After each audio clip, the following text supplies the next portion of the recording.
All right. Hello and good evening, everyone. My name is Yonit Behar, and I'm the assistant curator at the Paul Art Museum. I'm so pleased to present our program tonight. Today's event is the second one of a series of four programs planned in conjunction with our current exhibition, Learned Objects, studio works by William Estrada, Regina Gloria, Nicole Marroquin, and Rochelle Royster, curated by Rachel Harper, on view until February 13. Please check our website for more details on our upcoming programs. Today, we have the pleasure to hear from a powerhouse, the incredible artist Nicole Marroquin. Included in the exhibition Learned Objects, there are 8 ceramic sculptures by Marroquin, varying in sizes. Among them is a piece titled God is Change from 2019, which is a bust representing the African-American science fiction author Octavia E. Butler. There is a small, tiny self-portrait of Marroquin herself titled Eat Shit from 2016, and an earlier work from 2005 titled Mothership that includes an antenna and functioning lights. Marroquin's sculptural practice displays a tension between public and private, the personal and the political, and the potential revolutionary aspect of recovering lost traditions, such as the production of ceramics. Marroquin has mentioned that ceramics is land, and I look forward to hearing more from Nicole on the personal and intimate dimensions of these works, as well as the process of shaping ceramics as a political gesture. Nicole Marroquin is a Chicago-based artist and educator. She is currently associate professor and chair in the Department of Art Education of the School of the Art Institute of Chicago. Marroquin's practice ranges from social justice to community organizing, to educating public schools teachers, to archiving Latinx history and the work of the photographer Diana Solis. Nicole will be in conversation with the brilliant Allison Peters Quinn, curator and writer based in Chicago, where she is the director of exhibitions and residency programs at Hyde Park Art Center. Her work over the past 10 years has been focused on realizing projects that address intersections between art, public space, and civically minded practices. Thank you so much, Nicole and Allison. Thank you all for joining tonight. Nicole, I'll turn it to you. Thank you very much. Here we go.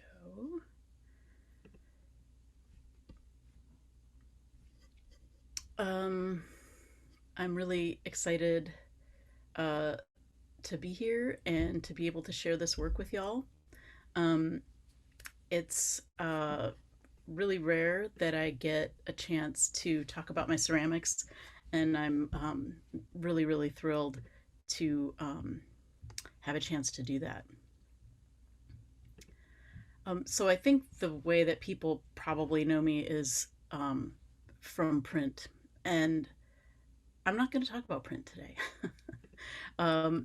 And you may know the work I've had the privilege to do on the collection of the incredible art educator and photographer Diana Solis, whose work has just changed the way I think about everything. And I'm not going to talk about that either. Where I come from is making things out of clay together with people in schools. And that's what I'm going to talk about. So on the left is like the first week we got ceramic wheels at Lowell Elementary, where I was teaching in Humboldt Park, and the students decided they were going to show everybody what they knew how to do within a week during the open house at the school. And they wore my coveralls and my overalls, and they demonstrated to their parents. They were just so thrilled. Clay is a teacher. That's why I'm interested in it. One of the reasons. And on the right is the very first day the students at Benito Juarez High School were making their tiny houses based on their drawings and research on their own homes. And that's in the classroom of Paulina Camacho, the brilliant art teacher. So I'm not going to talk about that work as much either, actually. It's, really exciting what people can do together in groups. And the work can be, bigger than anything anybody could realize individually.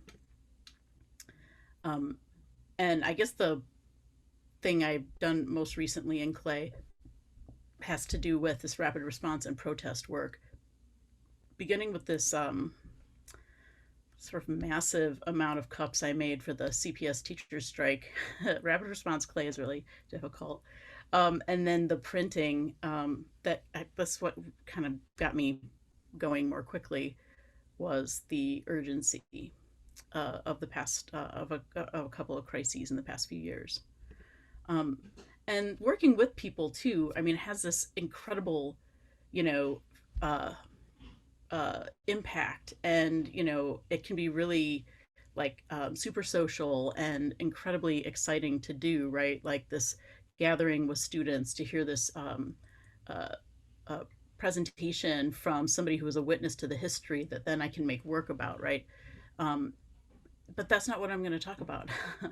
uh, what I am still bringing through, what I'm carrying through, is this question about what our relationship is to our history and how do we work in the gaps.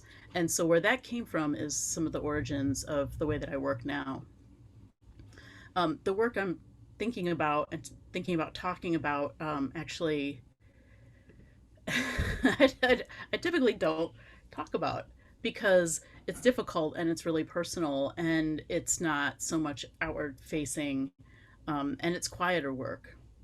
In fact, this piece from 2006 is called "I Don't Want to Talk About It."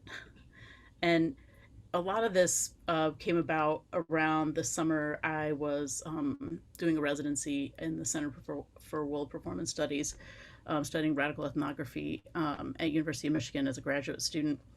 And during that time, I took a trip to the border, and was living in on both sides of the border, and was making secret recordings and sound recordings and video with hidden cameras in my clothes, and trying to figure out exactly what it meant to be in this space. And I was thinking a lot about the violence of the border and what effect it had on people, state control, and also being a person who's from the borderlands. And I'm also kind of was really impacted by this research project. I started out. I tried to do a research project in Mexico City. I had a plan. I got there. Somebody was already doing it and way better than I wanted to do it, and I just started doing something different, and spent a lot of time documenting things in this area of Coyoacan called Santo Domingo, which was the site of the largest land. Oh no, the largest land invasion in the Americas in 1971. And I was really excited to be able to think about of uh, the layering within places, and meaning and signification. I then came back and did this thesis project um, called "Your Body is Your Homeland," and I was thinking that I would do it in this really particular cornfield, and that didn't happen. Um, I eventually did find a cornfield that was, at the time, it wasn't what I had intended. At the time, it was inhabited by many unemployed um, farm farmers, some living in um, campers, and there was a lot of rubble. There was this tractor. They were, at the time, these folks in Michigan had been doing demolition on buildings, taking the only work they could find. And this space had been a cornfield, but it wasn't anymore because uh, the farmers in the area couldn't afford to plant the corn that Monsanto, they would have to be using Monsanto corn, and they couldn't afford it. I'll talk for a second at the very end about this exhibition that was at the National Museum of Mexican Art too. But so um, I'm from South Texas originally, and so is everybody in my family for generations in some directions, for infinity, I think. And this is right where the wall in Tijuana and Playa, it goes right into the ocean. And I was trying to understand what the place was. And I started thinking about um, these exotic things and uh, domestic identities that are projected onto bodies. The photo of the helicopter actually is a photo I took while I was standing in that site that I just showed with the fence. Um, I actually pulled a piece of that fence off and took it home.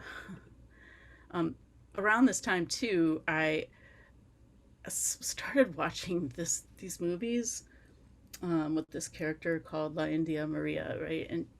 And she's, this character who, well, there's one of the movies that she was in. She crosses the border into Texas, right? She's this indigenous person in the story. It's a comedy, right? She's this indigenous person from central Mexico, and in the movie, she crosses into Texas and is abducted by Native American people. But anyway, it's like this mashup of you know sexual violence and horror in multiple ways. And I, at that point, was combining video. Uh, there's loops of this video inside of this gigantic torso piece that you have to kind of hug to be able to look into. Um, and I was thinking about intersectionality and also my own relationship to violence. But then also in sort of a literal way, I was thinking about like cross-border solidarity, and I had spent a bit of time in Tijuana with some, uh, both some radical folks who had fled the U.S. or also were just expats from the American Indian movement, and then also there were some Native people who for whom their tribe was cut by the U.S. border, and one half had the language and one half had water, and was thinking about a lot of the cross-border solidarity acts that were happening. And also at the time, I was making sculpture that was a combination of like pit fired and press molded and these are headphones, but they're sort of like seashells, and you can listen to them. All of them are, most of them are portraits, even if they don't look like a person. And also, I was really exhausted. Man, boy, I thought I was really exhausted by racism then. I was really exhausted, but I was thinking about like the sort of outward facing, uh, and I was also thinking about the imaginary and the projections I was experiencing um, in all over the place where I was traveling and working. This is called Charmed, I'm sure. So back to this spot.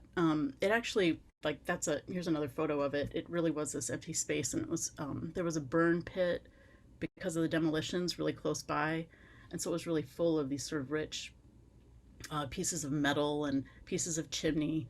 That's my now 21-year-old daughter, Mina. She was like maybe 6 or 7, and she was helping me gather things. And part of the exhibition was inside this truck, and part of it was just in the empty field.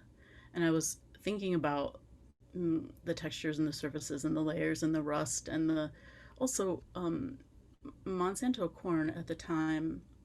The pollen from the cornfields in the southern United States was blowing over the border illegally into Mexico and obliterating these subsistence farmers' crops because the seed, you can't replant it. It doesn't produce the germ in the same way. Um, and I was also thinking about these other sorts of transmissions, like the super stations, the X radio stations that used to exist in Mexico, right on the other side of the border from the United States, that were like 1,000,000 watts. And you could hear them apparently in like the Soviet Union, right? So people were listening to like Tejano music in all over in Eastern Europe.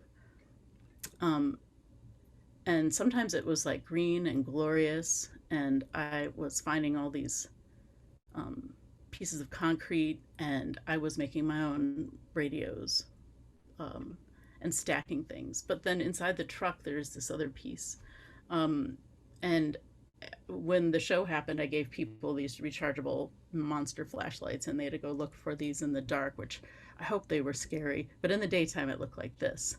But what this is about is this sort of a daydream I had about, um, you know, uh, the way that mothers' breasts will anticipate a child getting sick and produce antibodies, right? And so I was wondering about the communication, like what was this sort of invisible conversation that was happening between, the baby's needs, and then the body of the mother. And so I was imagining, like, wow, these breasts are really smart, and maybe they're smarter than us. And in this sort of daydream I had, they actually breasts actually um, popped up through our throats and popped out of our mouths, and then started to communicate.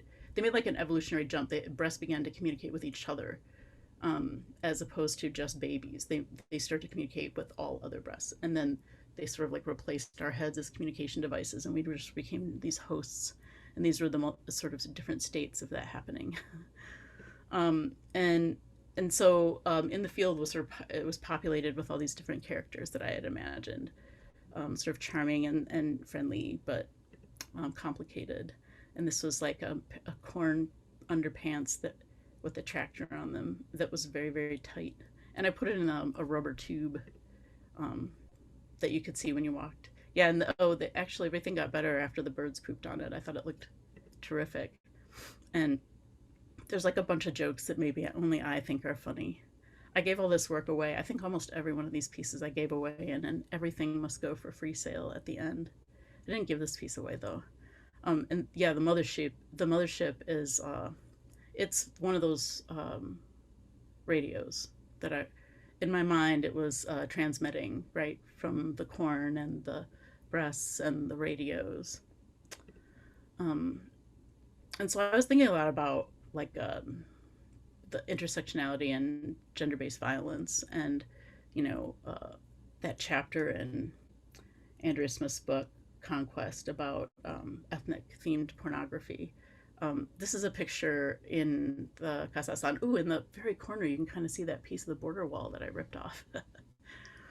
um, and that's where I made this piece too, which was sort of a combination of talking about like multiples, but then I was also thinking about breaking up with multiple people when you're dating people simultaneously, um, and then also sort of the comfort and tenderness after going through a period of domestic violence myself. I was like very, very single. And I moved to Chicago, and it was like springtime. And I was very in love a lot. Um,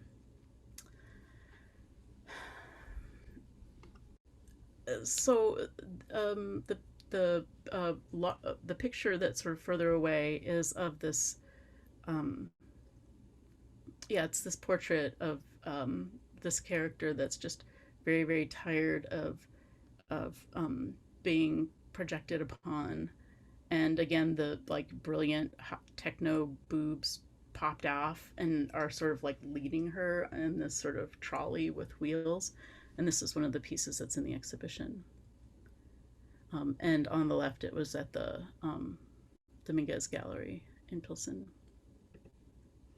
I wanted to share a couple pieces of this show that was at the National Museum of Mexican Art too, even though I think I'm going to wrap up now. Um, well, I had just gotten really excited to think about textures, and I started messing around with decals in a way I hadn't before. And I'm still pretty excited about decals, but I kind of haven't had a bit of time to work. And mixed media too. Those are all porcupine quills stuffed in. This is a piece that was like a picture of Sal Jimenez, who I met at at the Casa Aslan, and that's a portrait of um, my friend Angela Scalisi. Um, and on sales, he drew the pencil parts on his face. And this is actually in the permanent collection of the National Museum of Mexican Art. This is my buddy Pete, who I was saying a minute ago is sort of like the curator of art. Uh, he tells me when projects I'm working on are worth pursuing or possibly less so. Really glad to see him yesterday when he showed up at my house. Terrific person.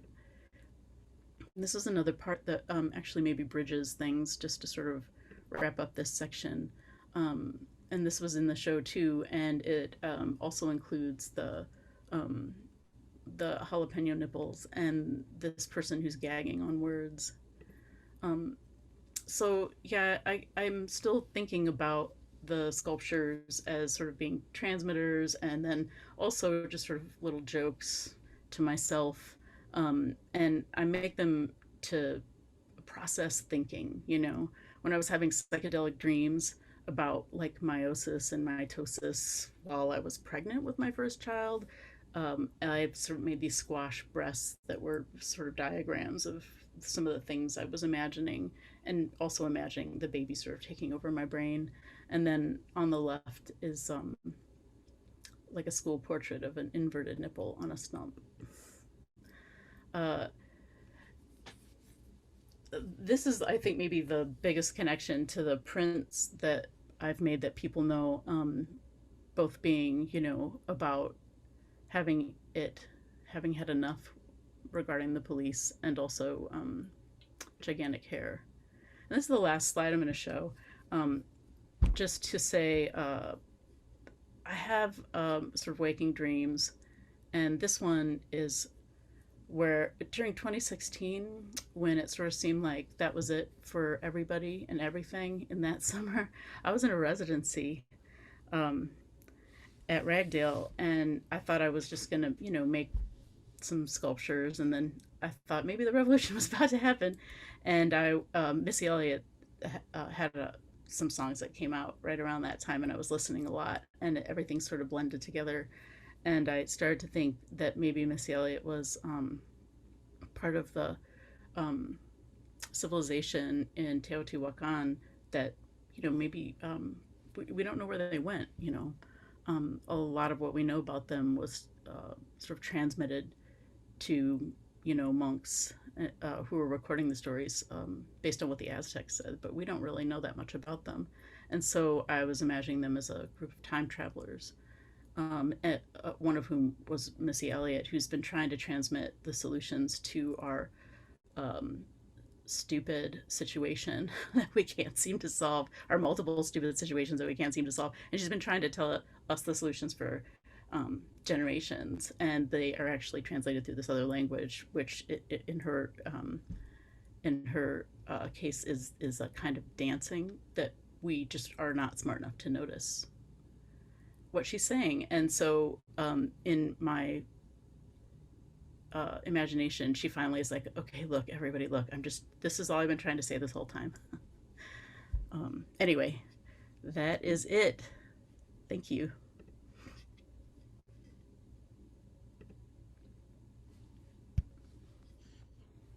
Thanks, Nicole. Um, it's always great. Every time you talk, you say a little bit more and a little bit different information, and it just kind of adds and adds, and it's always so informative. Um, one of the things I just wanted to start out with, because you even touched upon it in the beginning, was, you know, people don't think of you necessarily as ceramics. They think about your research-based work, your activism, your printmaking. But then in talking to you, ceramics has always been there. So do you even remember what brought you to clay to begin with?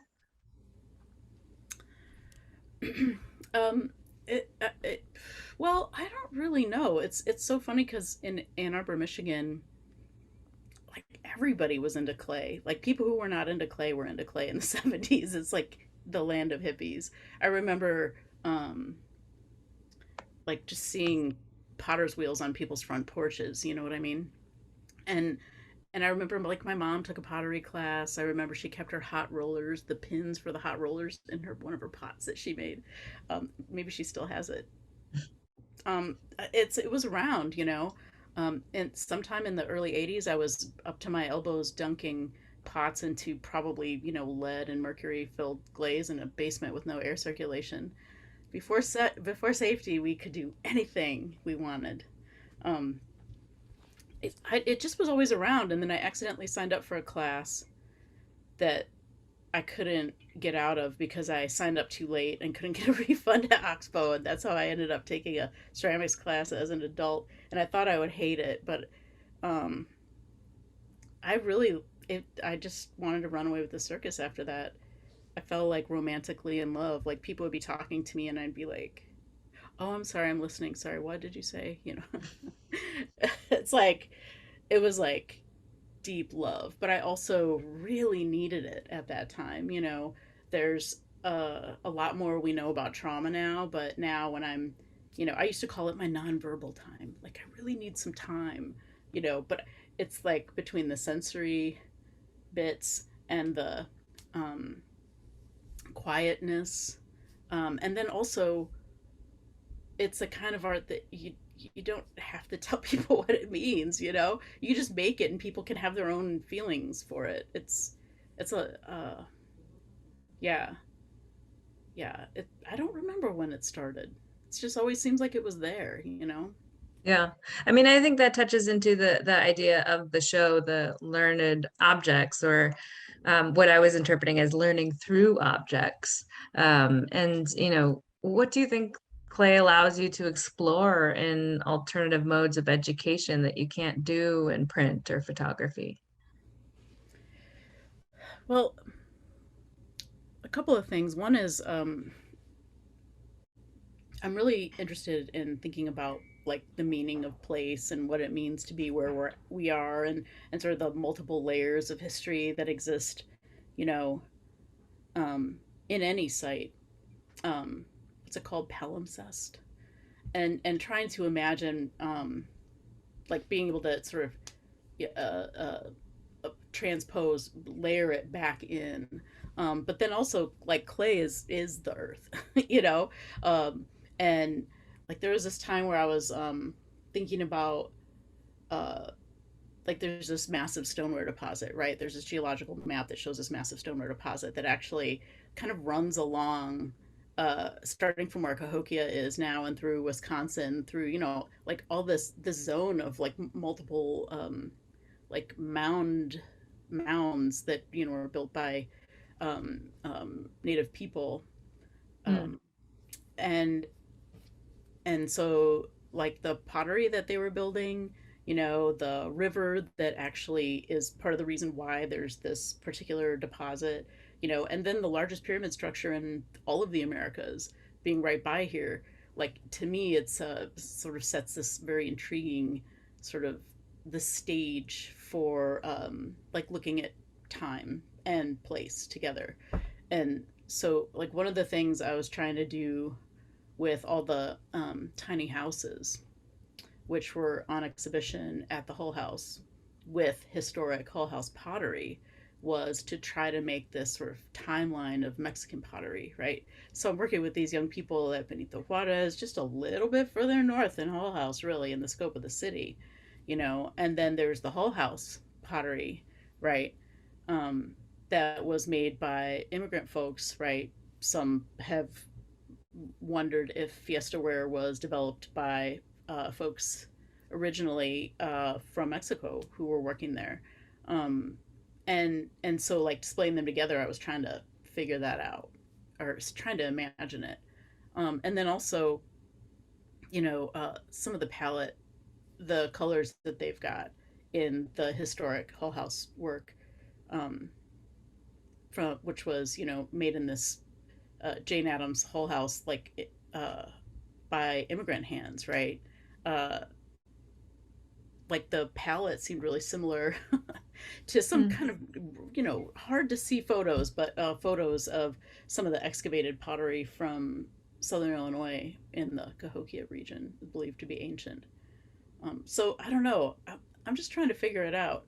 I wonder a lot about, you know, I, I, I've experienced a fair amount of, you know, racial hostility, and I'm always trying to figure out like what the deal is with it and how, how to assimilate it with my own thinking, like how to not the hostility or what people are projecting onto me, but the try to understand how I feel as a person here in the Midwest, and it by extension, what are the young people I work with thinking about? Like, uh, young people growing up in Chicago right now, particularly of Mexican or Puerto Rican or African American, or like, what are people thinking right now? It's a tough time.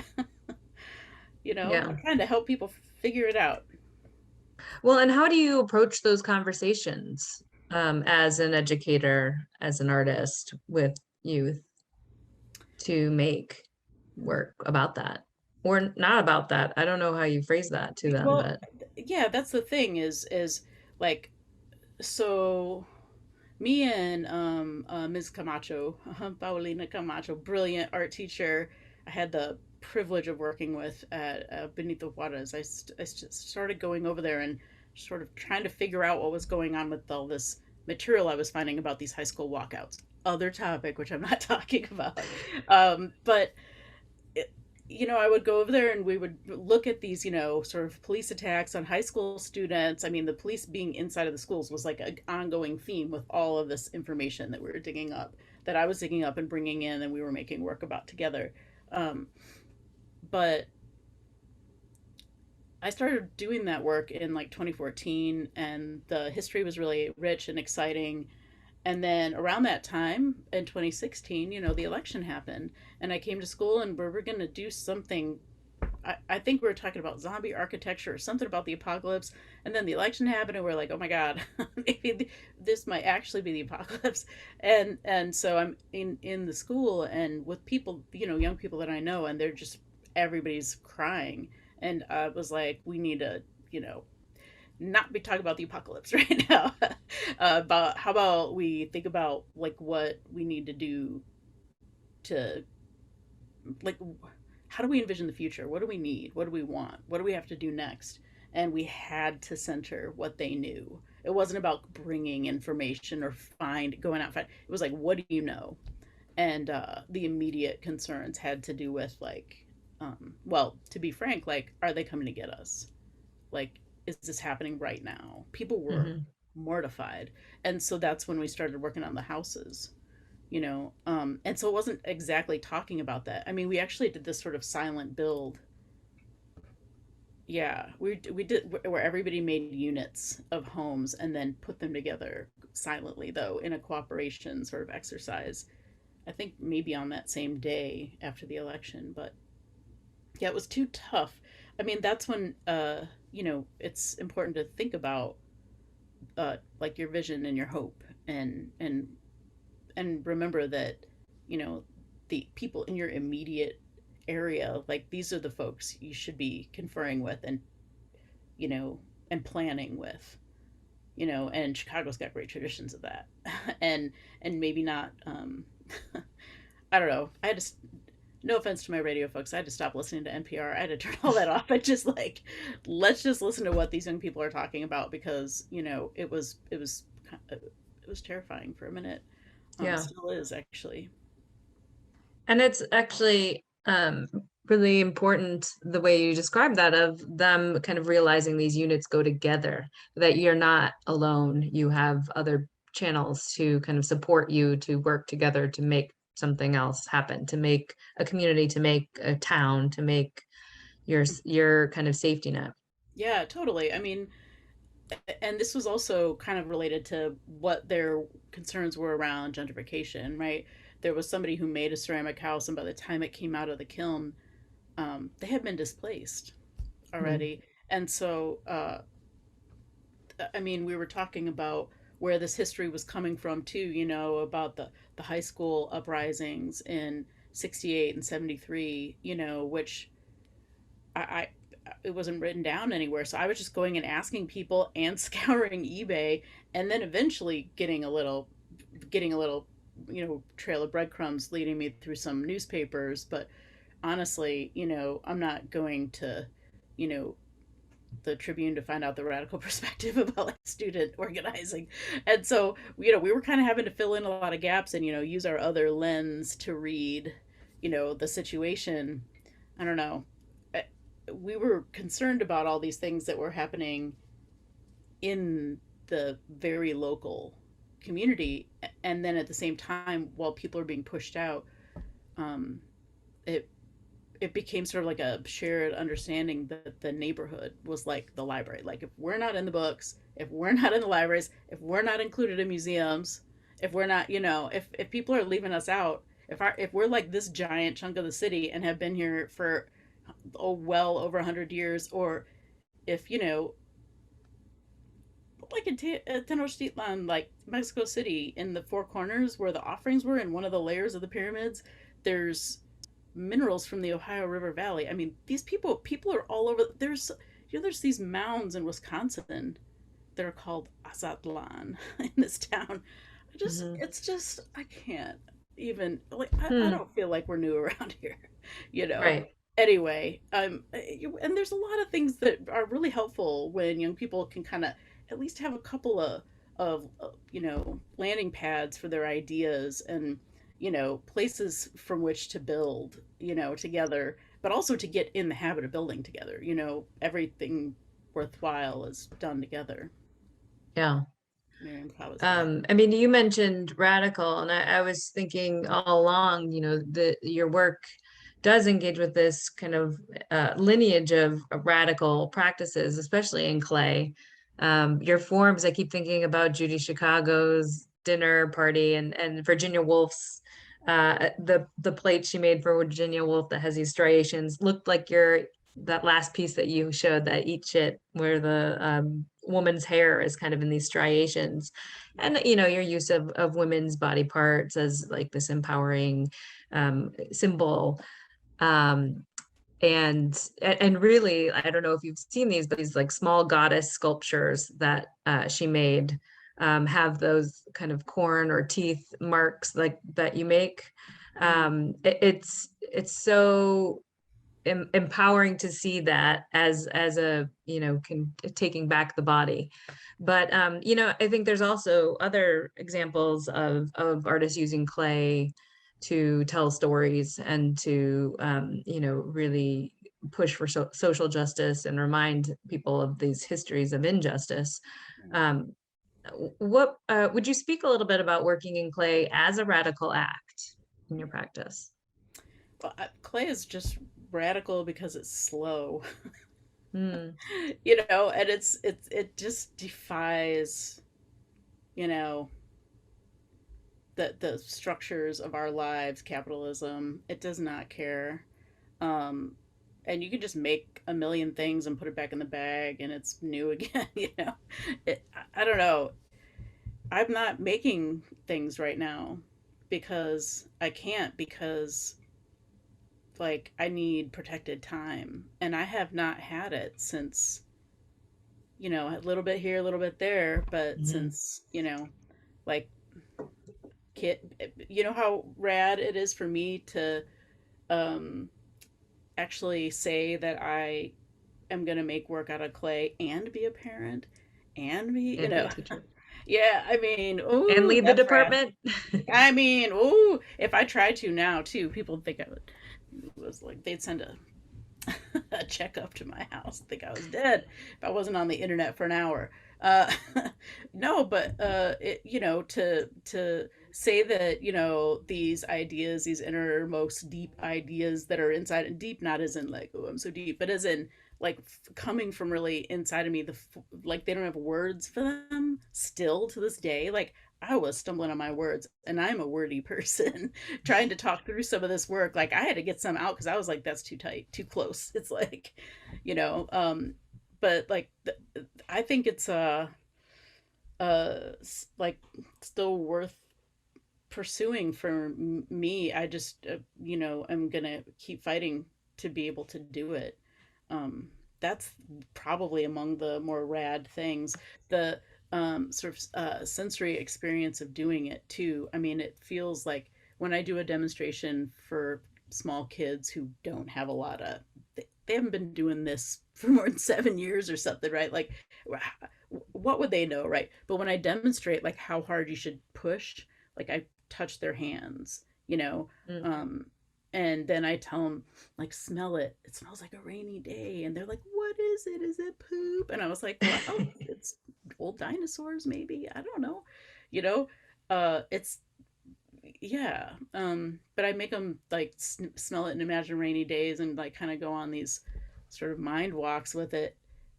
I think somewhere in between like the anybody can pick it upness of it, you know, and I mean, I'm a feral clay person. I've had a couple of real teachers, but I didn't that's not what my MFA is about. I just do it because I'm sort of compelled to.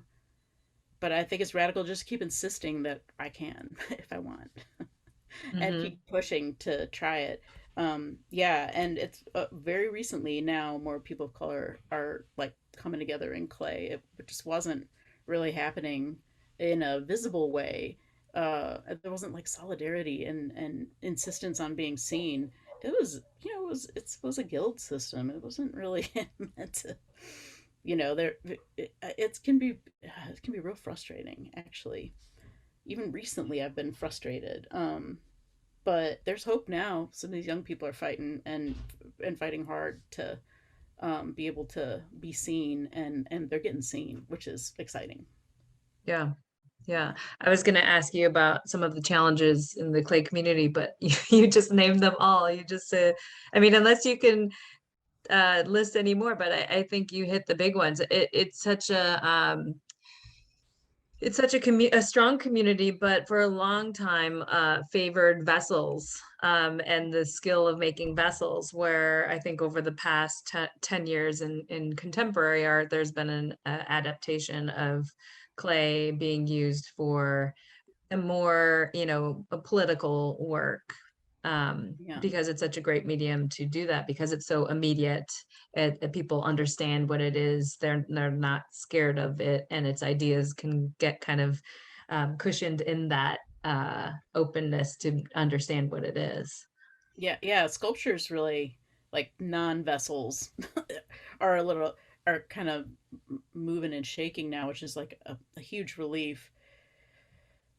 I mean, I would make life-size human sculptures all the time if I could. I was like figure drawing all the time. That was like the thing I was doing when I was very young for years and years and years. Just drill and kill. Like I was absolutely sure I was going to figure it all out. I had this great teacher, Marianne Kritschka. I think he's still around. He yeah, he would yell at me while I was drawing, and I don't know why, but that kind of worked for me. So I took a lot of classes with him, and he really kind of took me from point A to point B, really, you know, uh, in a way I was really satisfied with. And then it just sort of, I pressed pause, and wasn't Hmm. working that way for a while. And then it all sort of came back to me. But it sort of I don't know, once you come off the wall, it's like hard to go back. I was thinking really spatially. But making figure sculpture, there's so many challenges. But one is, storage. You make a life-size human sculpture, it's like having a roommate that doesn't pay rent. Where are you going to put Hmm. it? I move Yeah, around a lot. I got these kids. Like now I'm and like it's handling delicate. archives. I mean, really, honestly, they don't belong in the same building, but at the same time, like it has a like that's why I started thinking about doing that because it had such an impact on me. Seeing the pieces that were in the same sort of proportion or larger even. There's some folks who just like to this day I can think about it and get like I have a physical reaction thinking about their work, but also making it too. It's like hanging out with people. I started working on that Octavia Butler piece because I was like, I really would need to hang out with her. I would need to ask her a question. Like, it was 2016 when I started working on that, and I was like, I think maybe the end of the world. And I wanted to ask her about this is like I think before Emergent Strategies came out, and I was like wanting to ask some questions that got answered in that book actually, or maybe it came out at the same time. I can't remember, but I wanted to ask about the patterns that we should be looking for in our Mm, own, you know, organizing, and as mm-hmm. we try to imagine what it is that we're going to be doing in this next phase, because it's really clear that we're not sticking to the same, like we are moving ahead or somewhere. um Did she give you yeah. any answers? No, but holding her face and staring at pictures of her, and looking at every single picture I could find of her, and holding her face in my hands slightly larger because I knew it would shrink. I mean, that was it was all I think that was what I needed. And then I got to make her a really jazzy shirt.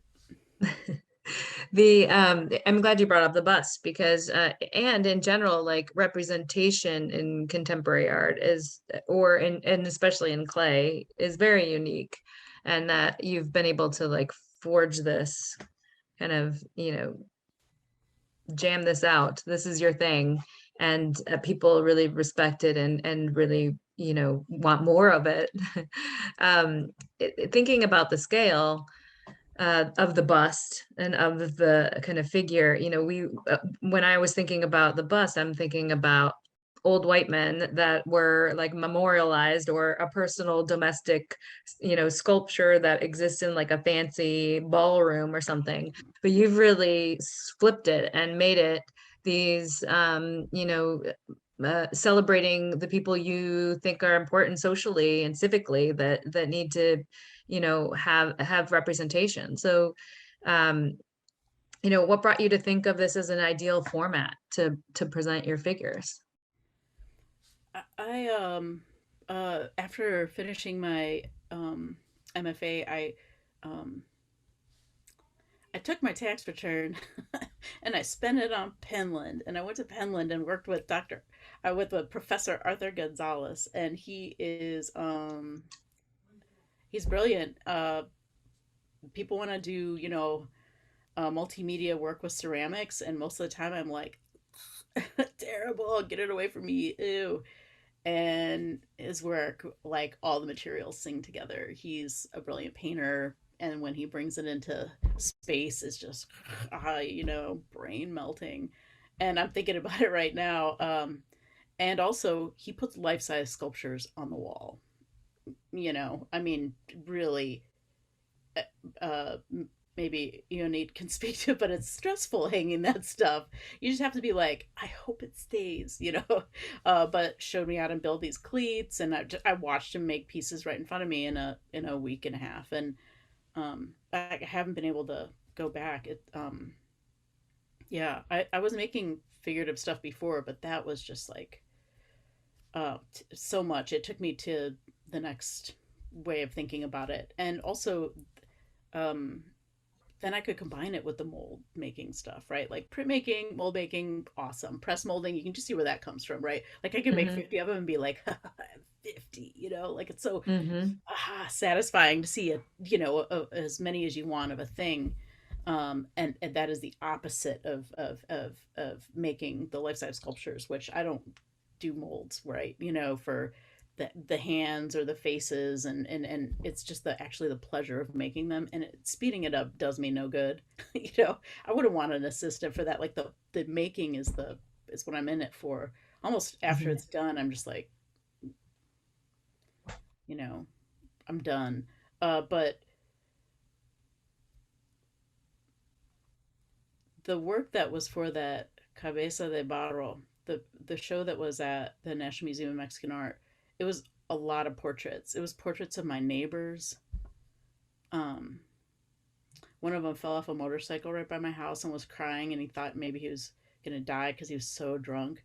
And then I felt really bad trying to help them, and I was just like, oh my gosh, I'm so worried. And then I started to it's a long story. I could tell you about it, but I was making these pieces with like the discussion we had, the words on their necks, and just with all their like the stories that they were telling me, and I don't know. I mean, there were it was like a love letter to all the people I had met when I had first moved here. With between 2008 and 2010, I just made all the work that was in that show. Hmm. And yeah, it was a love letter to the really cool folks that I had met here. Almost all when I was in residence at the very briefly at the Casa Aslan for like a year, and yeah, using their kilns, you know, helping out with the ceramics program that the kids were in, and just meeting a lot of really incredible people, activists that I was really lucky to know. I could have kept doing that, just that, for the rest of my life. I could have. It would have felt fine. I would have felt absolutely within bounds to do that. And what happened? Why not? Well, Casas Lana got sold. It's condos now. Yeah. Also, too, I am, I work like 10 times more hours, and I also have another kid, and these kids just keep wanting to get fed every day. What's up? No. I wish I had time. I probably couldn't squeeze out 3 hours a week now because No. of my schedule. Yeah, I'd like to return to that time when my practice was like, you know, part of my life. Yeah, it's sort of like having a phantom limb. It's constantly itching and really bothering me, and I don't like to talk about it because I almost cry the whole time, which is I'm almost doing. To make in clay. That's Yeah, what you're talking about. Yeah. yeah. When you think about these busts, do you think about them in the realm of monuments? Would you say that these are monuments? I'm kind of on the small is all tip, while we're Hmm. talking about, emergent strategies. And, I'm a big fan. Irina Zardov told me about that, and I was like, went back to the book and was like, oh, that's it. Tiny is everything. I mean, sort of, you know, pushing back against like giant man, land art. It doesn't Hmm. need to be that way. I But don't those feel busts like, aren't tiny necessarily. Like tiny, that togetherness, that those peppers, those are tiny. yeah. And I want to put them in my hand. And I love this shift in scale that you explore through all of your pieces.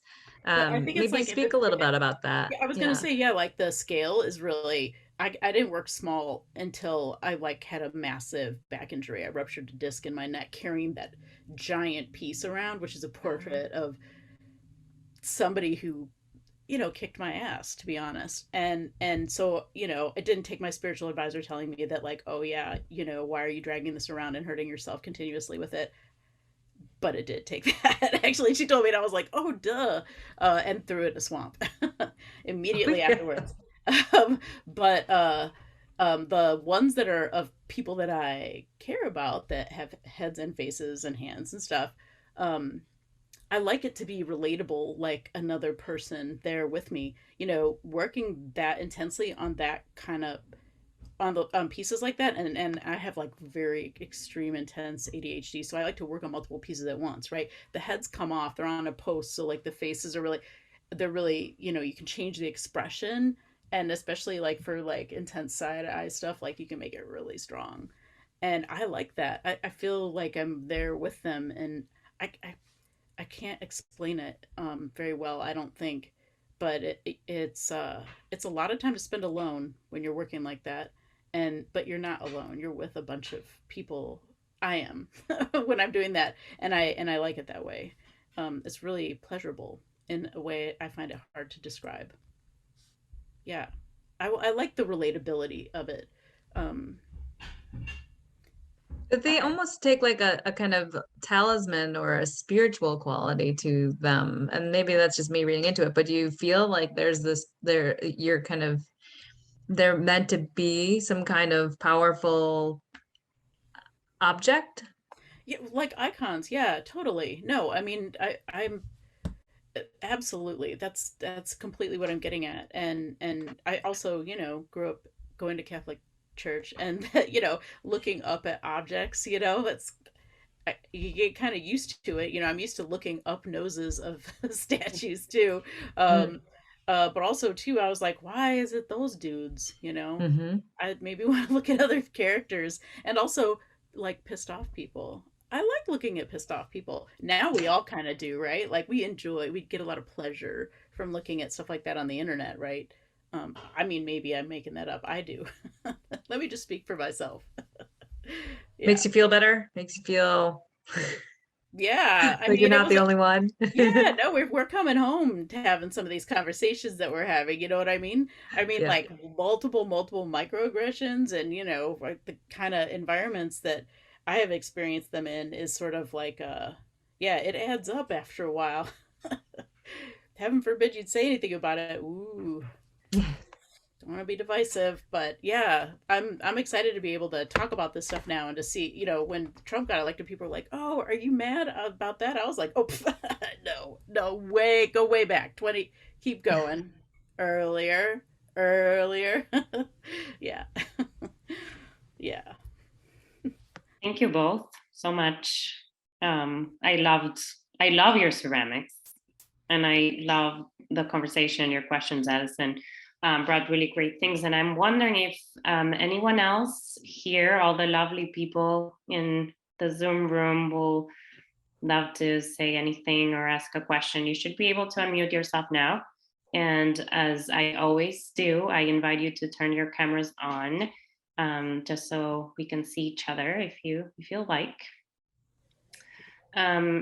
Maybe in the meantime, I'll ask a question, Nicole. So the ceramics are very intimate. They are about what you were going through at the time. As you've mentioned, they're based on dreams. They're about motherhood and your body, love, and heartbreaks. So knowing that they're so intimate and close to you, I'm wondering if you could speak about the fact that most of these ceramics are not with you and you don't know where they are. I know that you told us that you sold them for very cheap, right? And perhaps I think you also told us that some of them you threw them back to the river. So kind of like that relationship of the very close to you, the intimacy, and then discarding them. yeah. I had a in 2008, I had an everything must go for free sale, and I just had people come and take it. I don't really understand how money intersects with the things I was making. It just doesn't make any. I mean, I'm not trying to be naive. Actually, Gabrielle Villa, a really lovely artist, was standing in my backyard with me during Pilsen Open Studios, and somebody was coming by and they were like, "How much is this? How much is this? How much is this?" And picking up my art, and I was like, "That's not for sale. That's not for sale." And he looked at me and he was like, "Everything is for sale." And I was like, "Oh." And that's when I just started to, like, I was like selling everything for however much, my my fraction of the rent was, or whatever, is just that was the first price I usually land on because I'm not sure how much it costs. And now I'm just like, is it big? It's $1,000 because I don't have any idea. But it's also kind of liberating to sort of leave things. I'm 51 and a half, and you accumulate stuff. A very, very brilliant artist asked me one time, and they are here, so I'm not going to name names, but they asked me, "Are you the largest, what did they say? The number one collector of your own work?" And I was like, and then soon after that is when Gabrielle Villa said that other thing, and then I was like, oh boy, I could use getting, moving some things along, and then finally kind of figured out a little bit how to sell stuff. But I get really attached to it. Like I said, I spend like, like 50 hours or whatever it takes. I don't know, 20 hours, like holding something and staring at it and touching it, and then I drag it around all the places I live. It feels like a roommate. It's not very rational. Maybe somebody else can enjoy it now, though. I don't know if that was a good answer. That was a great answer. Um,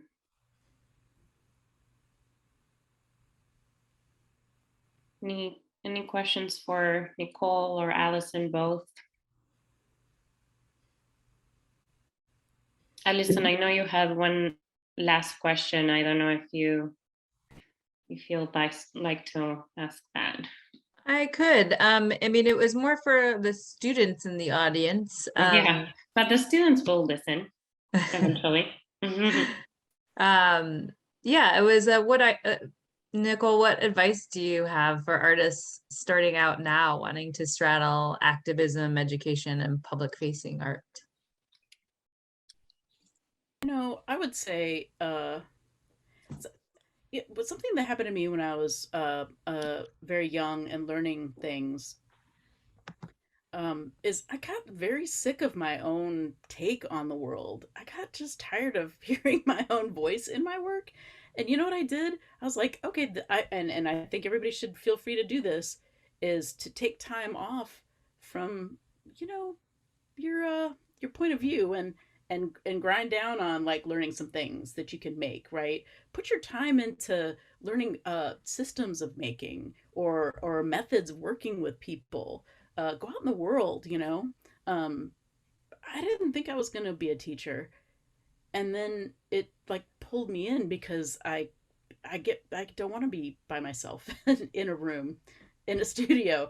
I want to be interacting with people, Go ahead and do that. Drop it.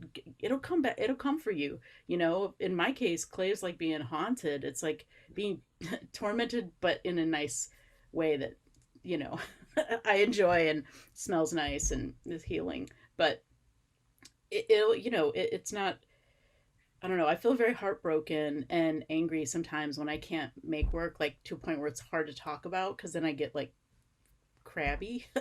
um, and sometimes it feels like, like an ex who probably shouldn't be calling, or sometimes I feel like, oh, it's so indulgent for me to do this thing that I've trained my whole life basically to figure out how to do. Um, Give yourself the elbow room, but also um, keep pushing and fight for it. Fight for it. Really, coming from a working class background and saying, "Oh yeah, I'm gonna quit this full time teaching job as a single parent with a baby in low income housing so I could go get an MFA." People were like, "What's wrong with you?" You know what? I knew exactly what I wanted to do. You can't really plan ahead for a thing, for it to do a thing that doesn't exist yet. Like, you can make it happen. You can make it exist. Define it. You know what I mean? I don't know. I love talking to young people and students about these things that they want to do that don't exist yet, or that haven't been defined, or they may feel sad that, how am I going to do this thing? It's like, that's the exciting part. You get to figure it out. You get to force it. You get to build it up. Just whatever you do it really hard. Do the hell out of it. Um, it'll work out. If I could do this, anybody can do anything. Yeah, if you invent it, no one can tell you it's wrong. That's Yeah, the and golden little, aspect of it. Yeah. totally, and little kids and say things, and people are like, "What are they talking about?" It's like, you're looking into the future. They're telling you something. If we don't understand, I would put that on us. Like they're going to be doing things we don't even know what they are yet, and it's pretty much about listening. Trying to figure it out. Yeah, teaching third graders how to make pinch pots is probably you know how some people are like, what is that show? I didn't know I was pregnant. Um, so which is an amazing show. Is I don't know how I got into clay. It was probably This is probably how it happened. It's teaching third graders how to make pinch pots, and touching their little hands and showing them how much pressure to put on the edge when you're bringing up the side. You know, I mean, oh, just a whole room full of people coming together to figure out, and then they almost always write "I Heart Mom" on it, even if you tell them don't. They can't stop themselves. It's so great. It's the boob, the big boob. Oh my lord, it is. Yeah. Yep. Well, you mentioned the future, so I'm going to go right there and ask you about the future. I mean, one of the things I kept thinking about, which we didn't really talk much about, is sites, because so much of your work is site responsive. Cornfield, border, different areas of Chicago. Is there any site that you want to get into, or where you see your future work, like what you want to tackle next? There's some pieces that I made. I actually have a list. It's on my wall. I will not show it to you. Yeah, show us the But I list. have a list of yeah, write it down, people. More advice. Um, is a bunch of pieces that I made that where the idea wasn't quite, it wasn't all the way ready. It wasn't quite ready for prime time, and it wasn't ready to be put out into the. It wasn't ready for birth, and I made it anyway, and it just sort of stinks. And or I make pieces of things and then I put them together and I'm like, that's the thing, right? I spent time, I call it like the gym, and I would just, arrange pieces and put them together. And I have a list of things I want to remake and just see what happens. I have better building skills now. The one thing I don't have is time. But yeah, there's a lot of things I want to make. A lot of people, you know. I made a portrait of my friend Angela, who's here, and but when I did that, Angela, remember I was like gonna make a bunch of other people. Like I had took all the pictures of folks that we know, and and I didn't actually follow through with it. And now I know more people, and I still take their picture like I'm about to do it. That was 10 years ago. So I'm still working on it, but maybe I'll use the pictures from 10 years ago when we were all like young. No, I also love the, what you call them, the striations, and the creases. It's just, that's where it's at. Yeah, I'm gonna make more people, definitely. We got a question from John Plouffe, and I wonder if John wants to ask it out loud by any chance, or no? Would you prefer for me to read it? So John wrote that John loved Allison's brilliant reflection about historical work in clay and critically reflecting about how Nicole's work is contextualized and extends the existing discourse. So John was wondering, Nicole, where do you stand on these issues?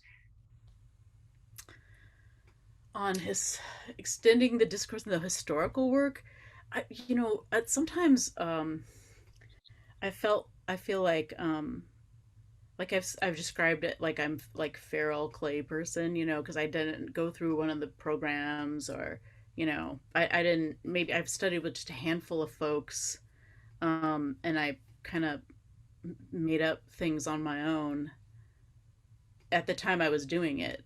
But I mean, there's so many people that work like that. There's so many people that, I mean, clay is just full of eclectic oddballs, and, some of who became quite famous and, beloved, and others who maybe like I've heard about them from one person and then I can't find them on the internet. You know what I mean? It's like very tiny community ish.